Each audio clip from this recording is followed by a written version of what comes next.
Queridos irmãos e irmãs em Cristo, neste segundo domingo do tempo da Quaresma, sempre na Quaresma, neste domingo nós vamos meditar essa liturgia. Particularmente vamos contemplar este mistério, o mistério da transfiguração de Jesus. E isso porque faz parte da pedagogia divina com os apóstolos e consequentemente também conosco, para que se possa viver, os discípulos de Jesus possam viver de forma coerente o mistério da paixão. Porque a transfiguração de Jesus, longe está de ser um privilégio dado de Deus aos apóstolos. Ou seja, eles não estão ali porque eles são preferidos. Eles não estão contemplando aquele mistério porque eles são melhores, porque eles estão merecendo uma recompensa. Existe uma missão, existe uma razão muito maior do que eles, para eles estarem ali naquele momento tão importante. O evangelista nos narra que Jesus pega esses 3 apóstolos e leva-os ao alto de um monte para rezar, como Jesus já tinha costume de fazer com muita frequência. E quando eles estão lá, durante a oração, acontece de os apóstolos se entorpecerem pelo sono.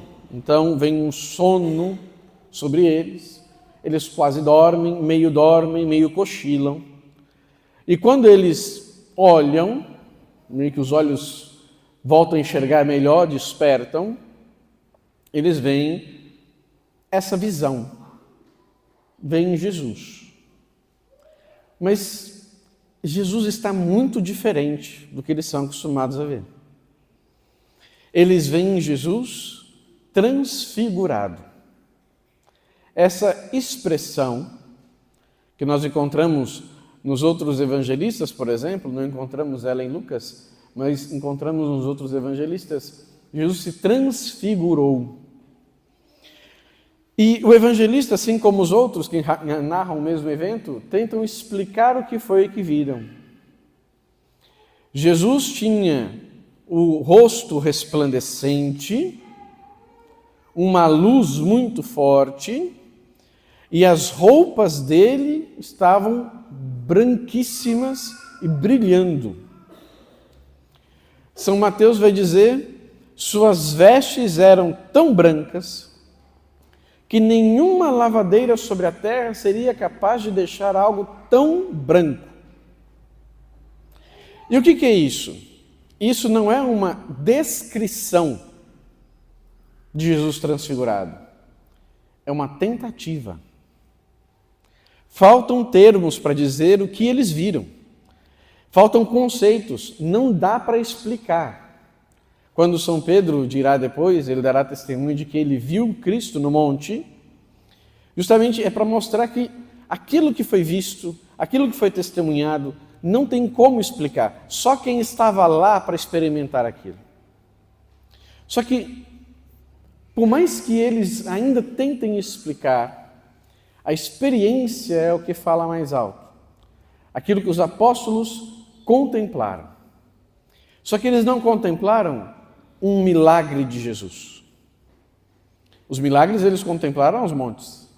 E se quisermos, basta olhar o Evangelho.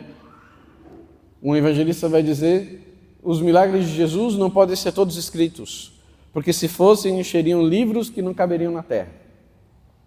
Ou seja, é um exagero, claro, chama hipérbole. É uma tentativa de mostrar como Jesus realizou tantos milagres. Eles viram muitos. Basta nós lermos o Evangelho e nós vamos ver a descrição dos milagres de Jesus. Agora, a transfiguração é uma tentativa de dizer o que foi. Por quê? Porque quando eles veem Jesus transfigurado, o que eles contemplam é a sua glória. Os apóstolos contemplam a glória de Deus. Aquilo que você e eu imaginamos como deve ser. Que nós sonhamos com como possa ser. Naquele momento eles viram a glória de Jesus. Isso porque este Jesus, verdadeiro homem, em tudo semelhante a nós, exceto no pecado, que eles viam constantemente realizando coisas extraordinárias, que eram os milagres, e ao mesmo tempo uma palavra forte de ensinamento. Ele é o Rabi, ele é o mestre. Esse Jesus que eles veem não é apenas isso. Ele não é apenas o que eles veem. Ele também é algo que eles não conseguem enxergar. Esse Jesus que é esse homem extraordinário é também Deus. Deus de Deus, luz da luz, Deus verdadeiro de Deus verdadeiro, como nós professamos no creio. Esse Jesus é Deus, e por isso, naquele momento, ele se faz ver, ele se mostra na sua glória àqueles apóstolos. A visão é extraordinária, difícil até de imaginar, porém, ela é relatada pelos apóstolos. Por que Jesus fez isso? Qual que é o objetivo de Jesus em fazer isso? A igreja, bom, os apóstolos já entenderam isso, mas a igreja vai compreender com perfeição. 2 são os motivos pelos quais Jesus fez a transfiguração, se mostrou daquela forma aos apóstolos. Primeiro motivo, os apóstolos veem o Mestre. Um mestre poderoso, que faz milagres, as multidões o seguem. Não é uma coisa sem igual, é uma coisa nunca vista. E eles estão com esse mestre. Onde eles vão, eles são reconhecidos os discípulos do mestre da Galileia, os discípulos de Jesus, o Galileu. Então eles estão ali com este grande mestre, um homem extraordinário.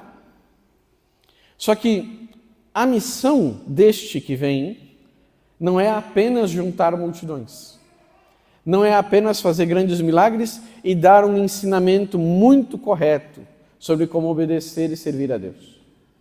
Esse mestre se destina à cruz. O caminho que ele persegue vai levá-lo à cruz. A cruz é a glória de Jesus, como vai tratá-la São João no seu Evangelho. Mas é uma glória invisível aos olhos, diferente da glória do Monte Tabor. É uma glória invisível aos olhos. Porque esse mestre das multidões que os apóstolos estão acostumados a ver, naquele dia, eles verão suar sangue no Getsêmani, derramar gotas de sangue pela pele, todo tomado de uma agonia sobre-humana. Eles não sabem o que é ver Jesus daquele jeito. E aquilo já impõe neles um grande medo. O que está acontecendo com o nosso mestre? E depois o verão preso. O que eles achavam que nunca aconteceria. Foi preso. Foi levado. Mas não foi levado como um diplomata. Não foi levado como um nobre. Foi levado como um ladrão, foi levado como um vagabundo, como uma tralha, carregado de qualquer jeito, amarrado com cordas e correntes e jogado na frente de um tribunal que já estava ali para condená-lo. Eles veem o seu mestre reduzido a isso. Só que é apenas o começo. O seu mestre será condenado por 2 tribunais. Será condenado pelo tribunal iníquo dos fariseus, injusto, e pelo tribunal medroso de Herodes, que sabia ser inocente o Senhor, mas tinha medo das massas. Então ele será condenado também. Uma cruz será colocada às suas costas. Ele será levado, depois de ser humilhado pelo exército, o batalhão romano vai humilhá-lo como o rei dos judeus. Então vão colocar sobre ele, depois de açoitá-lo, um manto escarlate, uma coroa de espinhos, que está longe de ser a coroa de espinhos, por exemplo, do Henri Christie, aquele personagem cômico que a gente via na televisão até algum tempo atrás. A coroa dele era forrada de pano por dentro. A coroa do Cristo são pedaços de uma roseira entrelaçados com espinhos de mais ou menos 3 a 5 centímetros enfiadas na sua cabeça, para que o sangue realmente escorra. E uma cana com a qual se bate nessa coroa e nessa cabeça, colocada na mão dele, para humilhá-lo. Ah, você é o rei. Olha, então tá bom. E depois a cruz às costas, caminho do Calvário. O caminho do Calvário, do pretório, onde foi julgado Jesus, onde estava Pilatos, do pretório até o Calvário, são apenas 300 metros de distância. O caminho do Calvário levou praticamente horas para acontecer, até que chegasse o condenado, que não aguentava levar o peso da cruz. E quando lá chega, definitivamente é crucificado. O que veem os apóstolos nesse dia? Olhando para o Calvário, olhando para a cruz, o que veem os discípulos de Jesus nesse dia? Veem uma cruz e um borrão vermelho de sangue. Como dizer que esse é o nosso mestre? Como realmente esse é o nosso mestre? Que fez tudo aquilo, que era tudo aquilo, que era toda aquela nossa esperança. Como é possível ser esse? Eu deixei tudo para segui-lo. Eu larguei tudo para estar com ele. E é isso. Diante do escândalo da cruz, como vai chamar São Paulo, diante do escândalo da cruz, era necessário que o Senhor, na sua infinita sabedoria e bondade, confirmasse o coração da sua igreja, para que ela não vacilasse diante do mistério do Calvário. Por isso Jesus se mostra. Ao se mostrar glorioso a esses três, Jesus está confirmando no coração deles a fé. Veja bem, eu não sou apenas um homem, eu não sou apenas alguém de carne e sangue, eu sou Deus. Por mais que as palavras não são ditas, mas a verdade é expressa. Esses três, olhando depois a paixão do Cristo, eles podem olhar para ele e dizer para si e para os outros: não é isso. Isso não é a última palavra. Não pode ser. Eu vi no monte. Eu vi a glória. Eu sei que não é só isso. Existe algo que vai além dessa cruz. Eu não sei direito o que é, mas eu sei que não termina aqui. Eis o motivo de revigorar a fé e a força do coração dos apóstolos. Mas é claro, Jesus não chama a multidão dos discípulos, enche um monte e se transfigura. Chama esses três, Pedro, Tiago e João. Que depois São Paulo, quando vai falar da sua conversão, que foi encontrar em Jerusalém com as colunas da igreja. As colunas da igreja que São Paulo diz são Pedro, Tiago e João. Os discípulos que estavam à frente de toda a comunidade. Pedro em primeiro lugar, mas depois João e Tiago. Eles são confirmados na fé para poder confirmar depois a fé dos irmãos no tempo até a ressurreição. Primeiro motivo da transfiguração do Senhor. Qual o segundo motivo da transfiguração do Senhor? É nos dar esperança. Basicamente isso, nos dar esperança.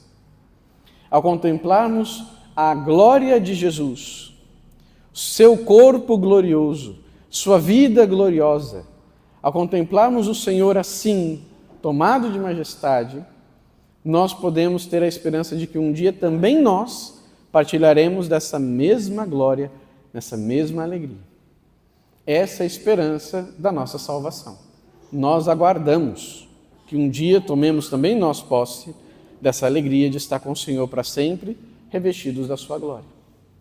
É isso que contém a segunda leitura quando São Paulo escreve: ele fala justamente da esperança de que um dia o nosso corpo decadente seja revestido de imortalidade, seja revestido da eternidade de Deus. E isso vai acontecer. O nosso corpo, todos os seres humanos, um dia ressuscitará. Quando? No último dia. Quando Deus irá findar a história. No chamado fim do mundo. A gente sempre imagina o fim do mundo, uma catástrofe que vai acabar com tudo. O fim do mundo é o fim dos tempos. É o fim do mundo porque passa a terra velha e surgem novos céus e nova terra, como vai ser escrito no livro do Apocalipse. Mas não entendamos como Deus que vai lá e arrebenta com tudo que Ele criou, porque já deu, estou com raiva. Isso não é o fim do mundo, isso não existe. O que vai acontecer são novos céus e nova terra. Haverá uma grande perseguição, claro, haverá uma catástrofe, sim, mas só que é uma nova criação. Naquele dia, todos nós ressuscitaremos. O nosso corpo irá ressuscitar. Mas uma coisa eu afirmo com tranquilidade, não se preocupe. Não será o nosso corpo decadente. O corpo passível de fome, sede, frio, calor. Um corpo que precisa dormir, um corpo que adoece. Não. Será como o corpo do Senhor, glorioso. Não mais submisso à decadência, mas agora tomado de eternidade. Esse corpo você receberá. Todos receberemos. E naquele dia, então, iniciará a eternidade para todos. Aqueles que são os amigos de Deus, que fizeram sua vontade e viveram com Ele, herdarão o reino eterno. E aqueles que foram os inimigos de Deus, a condenação eterna. Acontece que todos ressuscitarão, uns e outros, tanto os bons quanto os maus. Por isso é algo impressionante de se imaginar, de pensar que uma pessoa com o corpo glorioso, semelhante ao corpo de Jesus ressuscitado, recebe isso, porque é o plano de Deus para todos, recebe esse corpo para permanecer para sempre distante de Deus, lançado na condenação do inferno. Que maior vitória para o inimigo de Deus além dessa? Ter aquele corpo semelhante ao do Verbo encarnado comigo aqui, para eu fazer o que eu quiser. E aí nós entendemos o porquê no domingo passado falávamos tanto do inimigo de Deus. Ele deseja ardentemente nos afastar de Deus. Mas não é birra, é plano. Não é uma birra, é maldade. Nós ressuscitaremos com o Senhor, e eis a nossa esperança. Vemos o Cristo glorioso no alto do monte, se faz ver aos seus apóstolos. Diante do mistério da transfiguração, vivendo essa quaresma, o que espera de nós então o Senhor?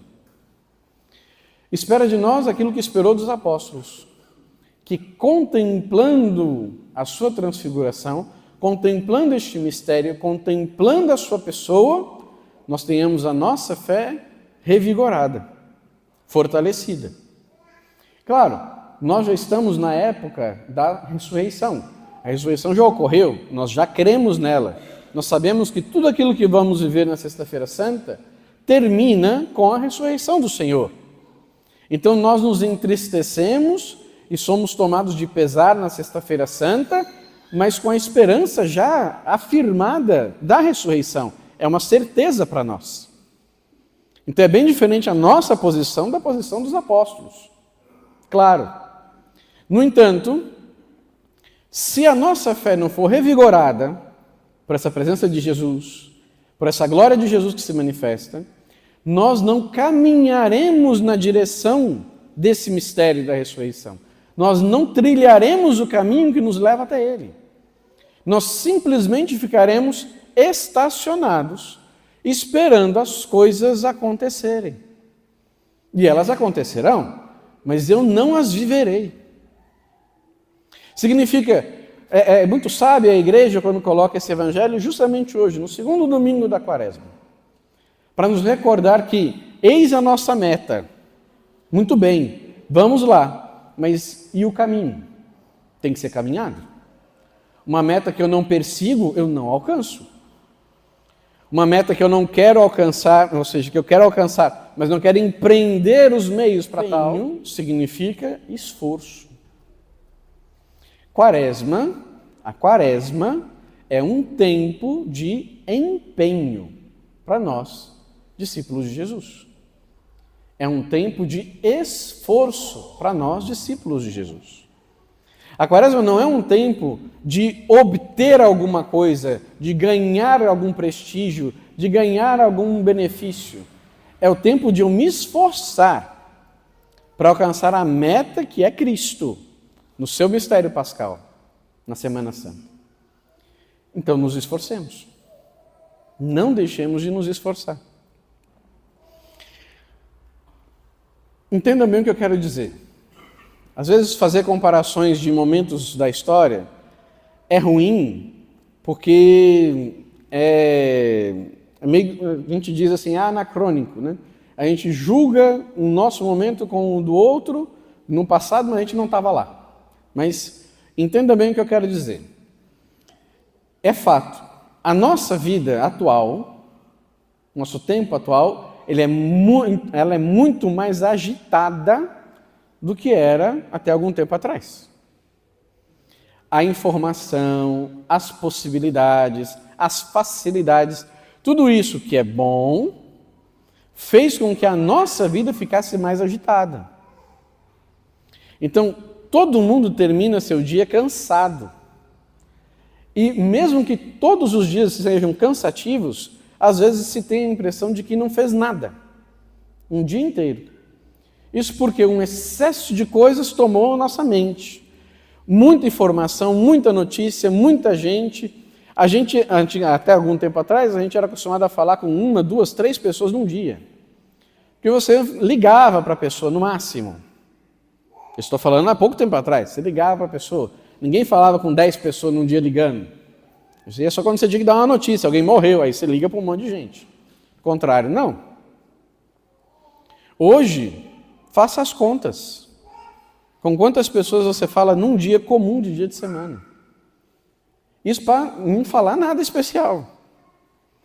Só no grupo da família, que você manda aquele cartãozinho de bom dia com as flores brilhando, já vai aí 50 pessoas brincando. E todo mundo tem que dizer bom dia, bom dia, bom dia, bom dia, bom dia, bom dia. Até 10 horas da manhã está apitando lá o bom dia. A agitação da nossa vida é algo para a gente ter cuidado. Porque a facilidade de a gente se distrair com as coisas importantes é muito grande. E aí, vamos supor, como eu disse, não é uma comparação, mas tomando como exemplo. Até algum tempo atrás, existia uma forma de se viver a Quaresma. O povo do interior, por mais que tivessem coisas que a gente pode até considerar superstição, se a gente quiser. E tem coisas que eram supersticiosas mesmo, mas tinha uma forma de viver a Quaresma que era específica. O povo do interior, já citei isso anteriormente aqui, a Quaresma não pode assobiar. Não pode assobiar, não sei o que, chama a cobra para dentro de casa, não pode. Na Quaresma não pode deixar a janela aberta de noite. Na Quaresma não pode sair depois do pôr do sol de casa, tem que ficar em casa. Na Quaresma, e aí tem uma série de orações, de coisas, de práticas que as pessoas têm. Que são todas, aquilo dali, a maioria é piedade popular, uma coisa ou outra precisa ser purificada, porque é superstição mesmo, mas a maioria é piedade popular, mas isso aqui pelo menos você sabia, é Quaresma. É Quaresma. Eu lembro quando eu era moleque. Minha mãe falava, né? Quando começava a Quaresma, minha mãe falava pra gente. Eu já citei isso também. Cuidado que agora na Quaresma não é o demônio que tenta nós, não. É o próprio diabo. Você fica esperto. E a gente ficava esperto a Quaresma inteira, morrendo de medo. Mas eu não ia à missa, eu era moleque, eu não ia à missa, não pisava dentro de uma igreja e dava risada dos padres da televisão. Isso parece muita gente hoje em dia, mas tá bom. Eu era assim. Mas eu sabia que eu estava na quaresma. Eu não vivia nada da quaresma. Não fazia jejum, não fazia penitência, não rezava nada. Mas eu sabia que eu estava na quaresma. Hoje, com facilidade, o cristão de missa dominical lembra que está na quaresma, porque no domingo vai à missa e o padre fala que é a quaresma. Porque se eu não falasse, às vezes nem lembrava. Porque se a semana toda é mais uma semana da vida tomada de coisas, atividades e não sei o quê, e nada para Deus, nada de conversão, nada de penitência, nada de mudança, então realmente, o que é a quaresma para mim? Ela se tornou nada. Só que tudo na vida tem consequência. Se eu não aproveito este tempo que a igreja me dá para me converter, qual que eu vou aproveitar depois? Qual vai ser o momento propício que eu vou usar para a minha conversão? A igreja é mãe zelosa. Ela sempre nos dá o que nós precisamos. Sempre. E esse tempo é propício para o que nós precisamos. Para o nosso caminho de conversão, de mudança de vida, de abraçar o reino de Deus, de sermos melhores, de sermos mais fiéis. E aí, uma coisa que a gente precisa entender. Esse espírito do mundo, e o Papa Francisco, desde que assumiu o pontificado dele, sempre cobrou muito isso de nós. Não deixar o espírito do mundo entrar na igreja. Esse espírito do mundo, nós temos que ter cuidado com ele. Porque é sorrateiro. De a gente tratar as coisas de Deus como se nada fosse. Como se fosse apenas mais uma coisa que faz parte da minha vida, mas assim, é uma prática. Eu vou lá, faço, depois acabou. Se a Cristo para mim é 1h30 no domingo, então você me perdoe, mas provavelmente ele não é nada. Se Cristo para mim for apenas 1h30 no domingo, provavelmente ele não é nada. Porque ou Cristo é a minha vida, como vai dizer São Paulo, ou eu estou precisando caminhar melhor. Portanto, olhar para Cristo glorioso, transfigurado, é olhar para a meta da minha vida. Ali está o que eu preciso. Para lá eu preciso caminhar. É ali que eu quero chegar. Nele. Como diz São Paulo, mais uma vez na carta aos Filipenses, porque eu fui alcançado por ele. Então agora eu me esforço para alcançá-lo, para ir até ele. Eis a nossa meta. Eis a meta da nossa quaresma, eis a graça que o Senhor vai nos dar a partir do nosso esforço, contemplando a sua transfiguração. Irmãos e irmãs, peçamos a Deus que nos ajude. A quaresma é tempo disso, de nos despertar. Claro, bom, imagino que todo mundo já tenha entendido, né? A liturgia da quaresma, a pregação da quaresma, a fala da quaresma, é isso aqui. A fala da quaresma não é falar, então, como é bonito, né, gente? Ou gracinha. Não, isso não é a quaresma. A quaresma é, então, vamos ver a direção do Senhor. E a graça de Deus não vai nos faltar. Como ele mostrou pela transfiguração aos apóstolos, a morte não é a última palavra. A morte do Mestre na cruz não será a última palavra. Tenha certeza. Mesma coisa, o combate, o esforço, nunca será a última palavra da sua vida. A última palavra sempre será de Deus. Basta que eu esteja com Ele. Se eu não me afastar dele, não devo ter medo. A última palavra sempre será a palavra do Senhor sobre nós. Amém. Vamos ficar de